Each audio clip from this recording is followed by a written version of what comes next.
மானஸ் பக்கங்கள். Hi friends, இது மாலிகாவின் கேளுங்க கதை கேளுங்க. மானஸ் எழுதிய கை சேர்ந்த மாற்றான் மலரே. அத்தியாயம் 13. அன்று சோலையூர் கிராமம். வீட்டின் முன் டாக்ஸி வந்து நிற்க அதிலிருந்து இறங்கினாள் மதிவதனி. முகம் பொலிவிழந்து அழுது சிவந்த விழிகளோடு பாதி உடம்பாக இருந்தவளின் பின்னே கைக்குழந்தையை ஏந்தியவாறு இறங்கினார் சுதா. தன் வீட்டை நிமிர்ந்து பார்த்தவள் உள்ளே செல்லாமல் அப்படியே நின்றாள். அவள் விழிகள் நீரை பொழிந்தன.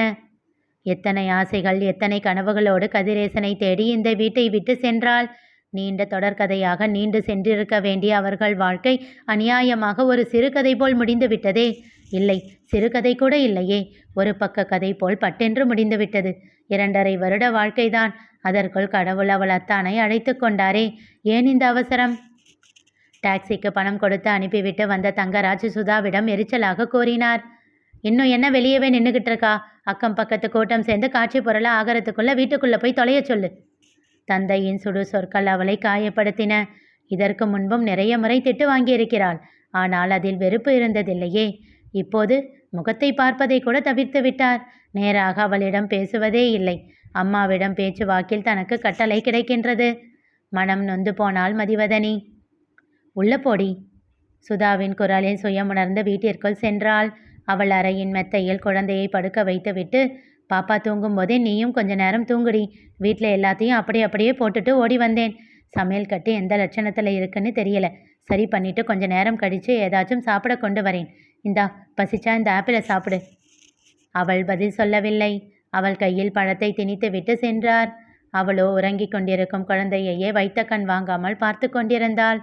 குழந்தை உறக்கத்தில் இருந்து எழுந்து அழ ஆரம்பிக்க அதனை கூட உணராமல் அப்படியே அமர்ந்திருந்தாள்.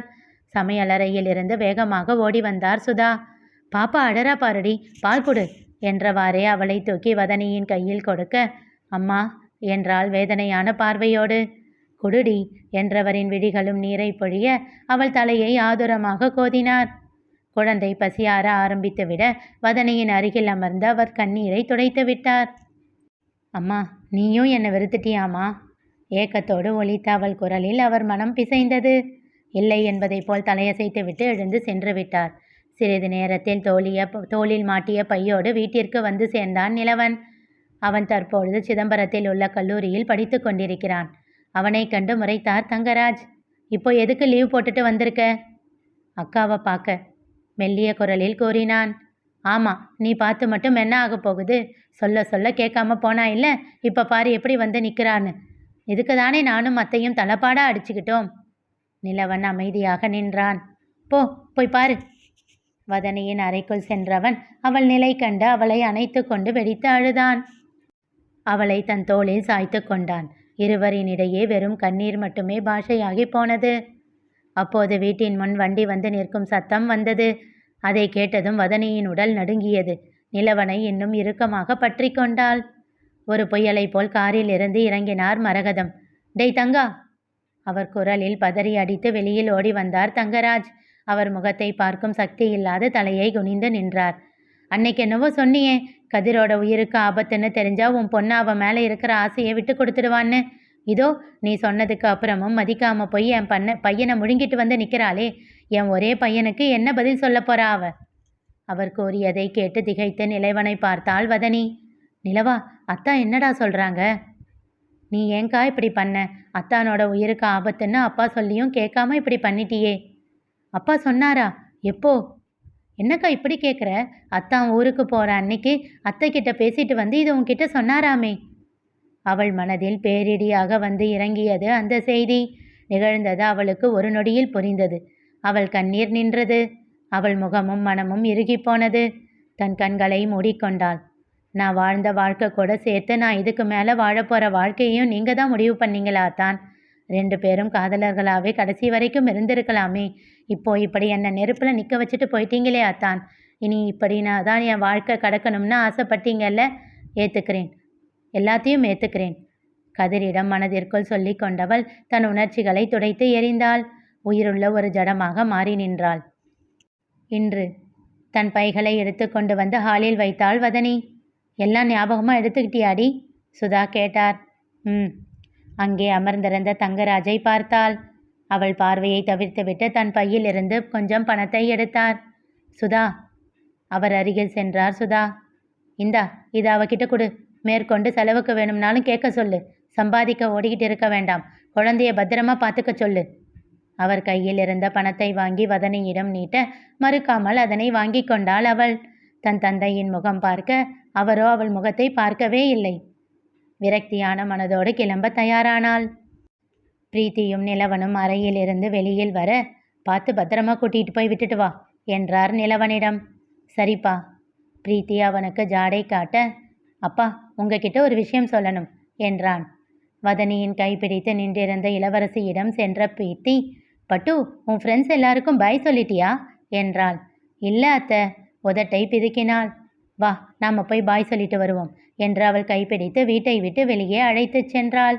நிலவன் மெல்ல தங்கராஜின் அருகில் வந்தான். அப்பா, உங்களுக்கு அக்கா மேலே என்ன கோபம்? நிலவா, வேண்டாம் விடு.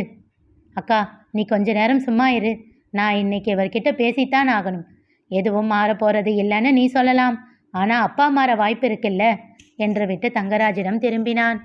அப்பா, அத்தானோட உயிருக்கு ஆபத்துன்னு சொன்னதுக்கு அப்புறமும் அக்கா அவரை கல்யாணம் பண்ணிக்கிட்டாலே அதுதானே உங்கள் கோபம் எல்லாம்? அவர் பதில் சொல்லவில்லை. அத்தானை இழந்துட்டு அக்கா குழந்தையோட நம்ம வீட்டுக்கு வந்ததுக்கப்புறம் அத்தை வந்து சத்தம் போட்டாங்களே, அப்போதான்ப்பா அவளுக்கு அந்த விஷயமே தெரியும். அதை கேட்டு திகைத்தார் தங்கராஜ். அவர் வதனியின் முகம் பார்க்க எப்போதும் போல் அவள் முகம் உணர்ச்சிகளை தொலைத்து இருந்தது. அது அவர் மனதை அறுக்க நிலவனை கேள்வியாக பார்த்தார். கடைசி வரை கதிரேசன் வதனிக்கு தெரியாமலேயே அந்த விஷயத்தை வைத்திருந்ததை தெரிவித்தான் நிலவன். அதை கேட்டு பெரியதாக திகைத்தார் அவர். சுதாவோ கோபம் கொண்டார். எல்லாம் தெரிஞ்சும் அப்போ அவன் உன்னை ஏமாத்தியிருக்கானாடி? அம்மா, அவர் பேச்சை தடுக்க முயன்றாள் வதனி. கேட்டீங்க இல்லை? இன்னும் நல்லா கேட்டுக்கோங்க. பண்ண தப்பு எல்லாம் அவன். இப்போ தண்டனையை அனுபவிச்சுக்கிட்டு இருக்கிறது என் பொண்ணு. சாக போகிறோம்னு தெரிஞ்சும் இவளை கல்யாணம் பண்ணிக்கிட்ட அவனுக்கு எவ்வளவு நெஞ்சு அழுத்தம் இருக்கணும்? அவன் இருக்கிற வரைக்கும் சந்தோஷமா இருக்கணும், அவ்வளவுதான். அவனுக்கு அப்புறம் இவ என்ன ஆனாலும் அவனுக்கு கவலை இல்லைல்ல?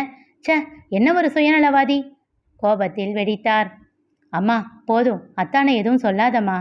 வதனியும் கொஞ்சம் கோபத்தோடு குரலை உயர்த்தினாள். அவளை நெருங்கி வந்து அவளை உலுக்கினார் சுதா. ஏண்டி, ஏன் சொல்லக்கூடாது? வாழ வேண்டிய வயசுல இப்படி வாழ்க்கையை தொலைச்சிட்டு நிற்கிறையே.